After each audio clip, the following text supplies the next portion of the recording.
Hello everyone, welcome to Prerna ICS. मेरा नाम यशवंत वर्मा है। आज के इस वीडियो में हम वैदिक गणित पर बात करेंगे।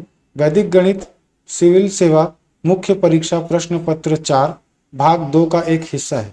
साथ ही साथ यह स्टेट बोर्ड क्लास 9th में मैथमेटिक्स का भी एक पार्ट है ना। आज के इस वीडियो में हम गुणा करने की 4 विधियों के बारे में बात करेंगे। अभी स्कूलों में क्या हो रहा है कि बच्चों को क्लास 9th के जो बच्चे हैं, चाहे वो आत्मानंद स्कूल के हों, चाहे किसी प्राइवेट स्कूल के हों, चाहे गवर्नमेंट स्कूल के हों, ये जो वैदिक मैथमेटिक्स वाला पार्ट है जो कि क्लास 9th के चैप्टर 1 में चैप्टर 1 जो है गणित का इतिहास, इसमें सारी वैदिक विधियां दी गई हैं। इसको क्या कर रहे हैं, स्कूल वाले स्किप करा रहे हैं, है ना। और साथ ही साथ जो बच्चे ट्यूशन क्लासेस भी कर रहे हैं, तो ट्यूशन क्लासेस में भी इन विधियों को स्किप करा दिया जा रहा है। तो जो बच्चे इस मेथड को सीखना चाहते हैं, एग्जाम पॉइंट ऑफ व्यू से हो चाहे इंटरेस्ट पॉइंट ऑफ व्यू से हो, तो वो इस वीडियो को बिल्कुल आखिरी तक देखें और ज़्यादा से ज़्यादा अपने दोस्तों के साथ में शेयर कीजिए।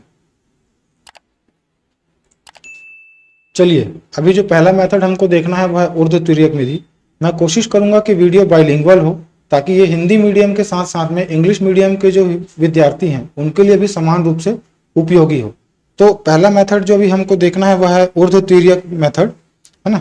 देखिए इसमें क्या होता है कि सबसे पहले मान के चलो हम लोग कोई 2 डिजिट ले लेते हैं। 2 डिजिट तो दो नंबर वाले होंगे। जैसे 2 डिजिट वाले नंबर हम कंसीडर कर लेते हैं AB मल्टीप्लाइड बाई CD।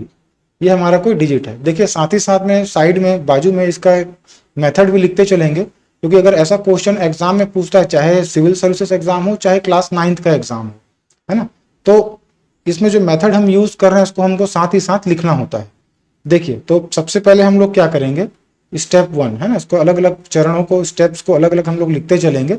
सबसे पहले स्टेप में क्या होगा, जो राइट हैंड साइड में B और D है उसका ऊर्ध्वाधर गुणा होगा, ऊर्ध्वाधर मल्टीप्लीकेशन होगा। देखिए कैसे, जैसे B मल्टीप्लाइड बाई D ये हम करेंगे, है ना।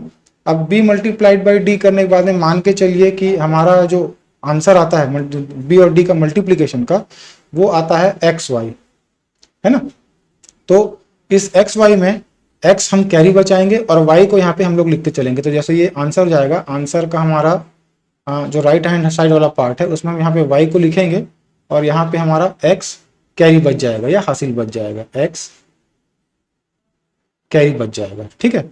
अब स्टेप 2 में हमको क्या करना है, स्टेप 2 में AB और CD का तिर्यक गुणा होगा और दोनों को आपस में जोड़ देंगे। देखिए कैसे, A multiplied by D plus B multiplied by C। देखिए A और D का तिर्यक गुणा हो रहा है, B और C का भी वैसे तिर्यक गुणा होगा और जो भी दोनों को हम लोग जोड़ लेंगे। साथ ही साथ में जो ऊपर में हमारे पास कैरी X बच गया था वो भी यहाँ पे इस स्टेप में जुड़ जाएगा। अब मान के चलिए कि जो स्टेप 2 है उसमें हमको जो आंसर मिल रहा है वो मिल रहा है MN, है ना।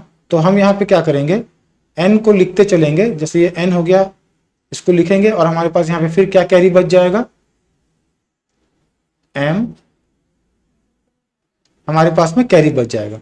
अब चलते हैं स्टेप 3 में। स्टेप 3 में देखिएगा क्या होगा, स्टेप 3 में A और C का ऊर्ध्वाधर गुणा होगा, A मल्टीप्लाइड बाई C, है ना, ये हो जाएगा।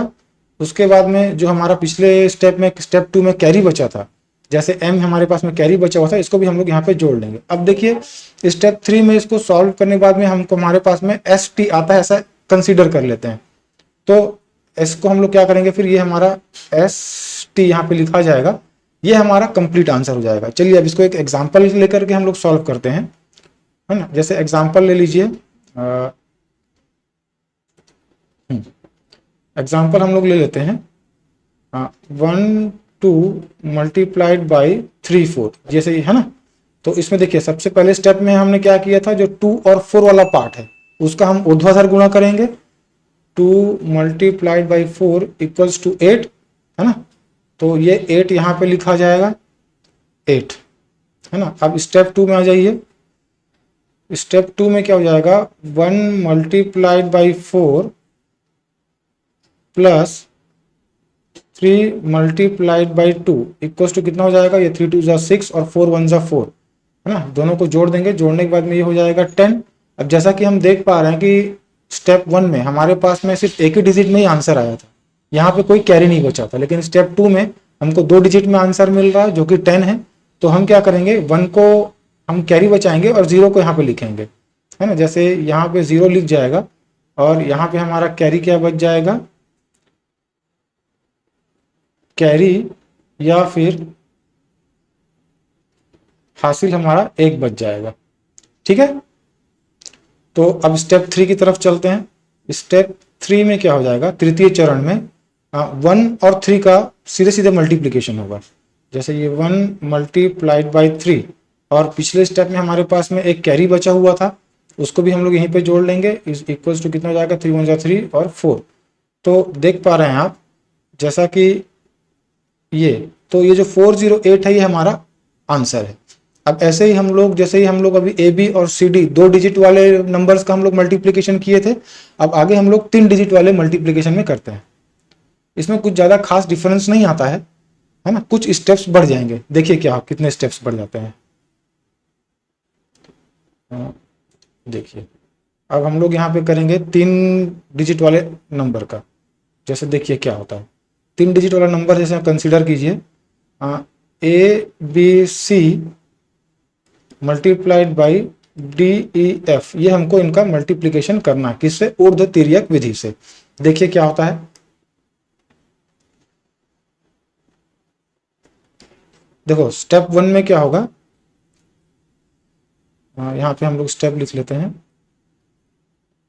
स्टेप 1 में क्या होगा देखेंगे, सी और एफ का सीधे मल्टीप्लीकेशन होगा, यानी ऊर्ध्वाधर गुणा सी मल्टीप्लाइड बाई एफ। अब देखो सी मल्टीप्लाइड बाई एफ करते हैं, अगर सिंगल डिजिट में आंसर आता है तब तो ठीक है, अगर 2 डिजिट में आंसर आता है, जैसे हमारा मान के चलो यहाँ पे मल्टीप्लीकेशन का आंसर क्या आ रहा है, एक्स वाई हमारे पास में आंसर आ रहा है। तो जैसे हम पहले स्टेप में किए थे, एक्स हमारे पास यहाँ पे कैरी बच जाएगा,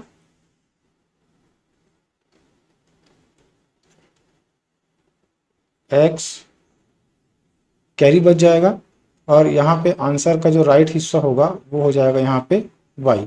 ठीक है, अब देखिए अब स्टेप 2 में क्या होगा, स्टेप टू में हम क्या करेंगे, बी सी और ई एफ का तिर्यक गुणा करेंगे। देखिए कैसे, B multiplied by F plus C multiplied by E plus, अगर पिछले स्टेप में कोई कैरी बचा हो, जैसे हमारे पास में क्या कैरी बच रहा है, एक्स कैरी बच रहा है ना, तो इसको हम जोड़ लेते हैं। जोड़ लेने के बाद में मान के चलो कि हमको जो आंसर मिल रहा है वो आंसर हमको क्या मिल रहा है, एम एन, 2 डिजिट का नंबर हो रहा है। तो हम क्या करेंगे, हमारे पास एम कैरी बच जाएगा और हम एन को यहाँ पे लिख लेंगे। ठीक है, ऐसे।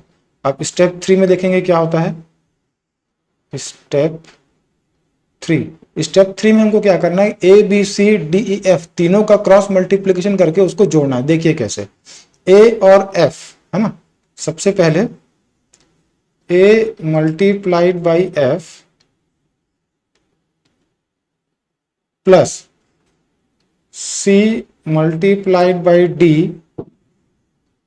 Plus b multiplied by E plus पिछला जैसे हमारे पास कैरी बचा था अगर एम है मान के चलो। देखो यहां पे क्या हो रहा है, ए और एफ सी और डी का क्रॉस मल्टीप्लीकेशन हो रहा है, लेकिन जो बी और ई है उसका हम लोग ऊर्ध्वाधर गुणा कर रहे हैं। ये स्टेप 3 थोड़ा सा ध्यान देंगे, जैसे अभी ये 3 डिजिट वाला नंबर था तो ऐसा हो रहा है, अगर मान चलो वही 4 डिजिट वाला नंबर हो जाएगा तो सेम स्टेप्स फॉलो करते चलेंगे।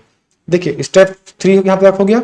अब स्टेप 4 में देखिए क्या हो रहा है, स्टेप 4 में हमको क्या करना है, ए बी और डी ई में सॉल्व करेंगे। देखो कैसे,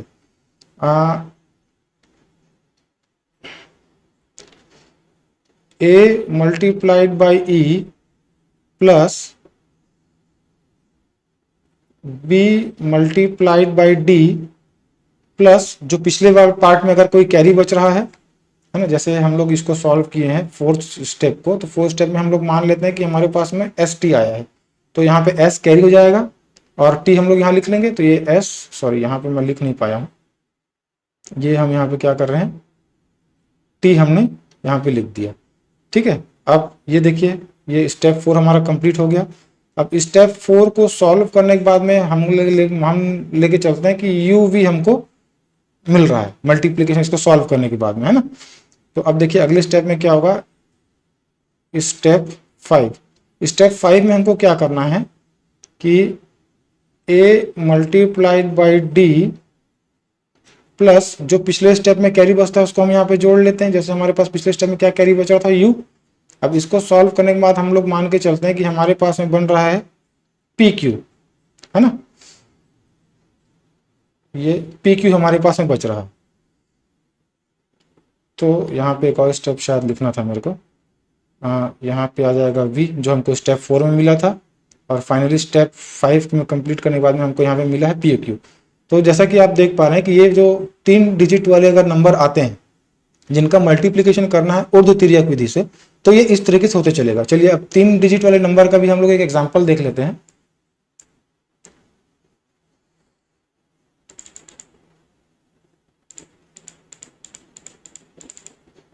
चलिए अब जैसे हम लोग एक एग्जाम्पल सॉल्व करते चलेंगे। एग्जाम्पल ले लेते हैं यहाँ पे 1 2 3 मल्टीप्लाइड बाई 4 5 6, इसका हमको मल्टीप्लिकेशन करना है ऊर्ध्व तिर्यक विधि से, है ना। तो देखिए कैसे होगा। सबसे पहले स्टेप में हमने क्या किया था कि ये 3 मल्टीप्लाइड बाई 6 होगा, तो 3 6 18। यहाँ पे हमको क्या करना है, 8 को लिखना है, 8 को लिखेंगे और हमारा 1 कैरी बच जाएगा।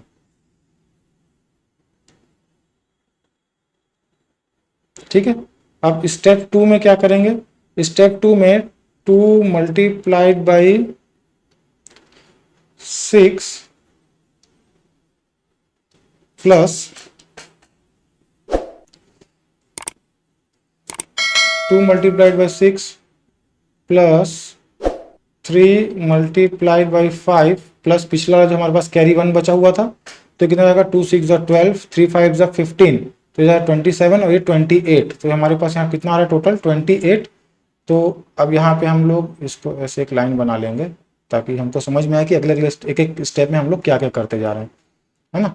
अब ये स्टेप 3 में आ जाइए। स्टेप 3 में क्या होगा, 1 multiplied by 6 plus 3 multiplied by 4 plus 2 multiplied by 5 plus पिछले स्टेप में अगर हमारे पास में कैरी बचा हुआ है, जैसे हमारे पास यहाँ पे कैरी 2 बचा हुआ था, उसको हम लोग लिख लेंगे। तो यहाँ पे कितना हो रहा है 6, और लिख लेते हैं नीचे में, यहाँ पे 6 हो रहा है, ये 3 4 यहाँ पे 12 हो रहा है, ये 5 2 10, तो कितना हो रहा है ये 10 22 28 और ये हो जा रहा है 30। हमको यहाँ पे 30 मिल रहा है ना। तो अब यहाँ पे हम लोग अपना आंसर का एक पार्ट लिखेंगे, ये एक लाइन बना लेते हैं, यहाँ पे 0 आ जाएगा और कैरी हमारे पास में 3 बच जाएगा। अब चलिए स्टेप 4 की तरफ। स्टेप 4 में क्या हो रहा है, 1 इसको मिटा लेते हैं, 1 multiplied by 5 plus 2 multiplied by 4 plus last step में हमारे पास कुछ कैरी हासिल बच रहा था, तो वो हमारे पास 3 है। इसको जोड़ेंगे, देखें क्या होता है, 5 1 5, 2 4 8 5 13 13 3 16, ये 16 हमारे पास में आ रहा है ना। तो 16 का हम यहाँ पे 6 लिखेंगे, हमारे पास 1 कैरी बच जाएगा फिर से। अब देखिए अगले स्टेप, स्टेप 5 में क्या हो रहा है, स्टेप 5 में 1 multiplied by 4 plus last step में हमारे पास में एक कैरी बचा था क्या, 1, है ना। तो कितना आ जाएगा 5, तो यहाँ पे हम लोग लिख देंगे 5। अब देखिए 1 2 3 मतलब 123 मल्टीप्लाइड बाई 4 56 का आंसर हमको आ रहा है 56088। ठीक है, ये फाइनल आंसर है। तो यही ये मेथड ऊर्ध्व तिर्यक विधि, है ना। तो इसमें हमने क्या देखा कि हमने 2 डिजिट वाले नंबर्स जैसे आ रहे हैं, जैसा आप स्क्रीन पे देख पा रहे होंगे कि ये जो है 2 नंबर वाला है ना, ए बी और सी डी दोनों को मल्टीप्लिकेशन करने के लिए ये 3 स्टेप हमको फॉलो करने थे, है ना। और जैसे अगर 3 डिजिट वाले नंबर्स आते हैं, है ना, जैसे ए बी सी और डी एफ को मैं समझा के लेके चला आपको, तो इसमें हम लोग क्या करेंगे, ऐसे ये 5 स्टेप्स को फॉलो करके चलेंगे। ऐसे ही अगर मान चलो A B C D F 3 digit वाले नंबर थे तो हमको 5 स्टेप मिले। अगर 4 डिजिट वाले नंबर को हमको मल्टीप्लिकेशन करना होता है तो वैसे ही 2 3 स्टेप बढ़ता हुआ चला जाएगा। बाकी हमको करना सब में एक जैसा ही काम है, ज्यादा डिफिकल्ट नहीं है। तो ठीक है, ये था आपका ऊर्ध्व तिर्यक विधि, है ना।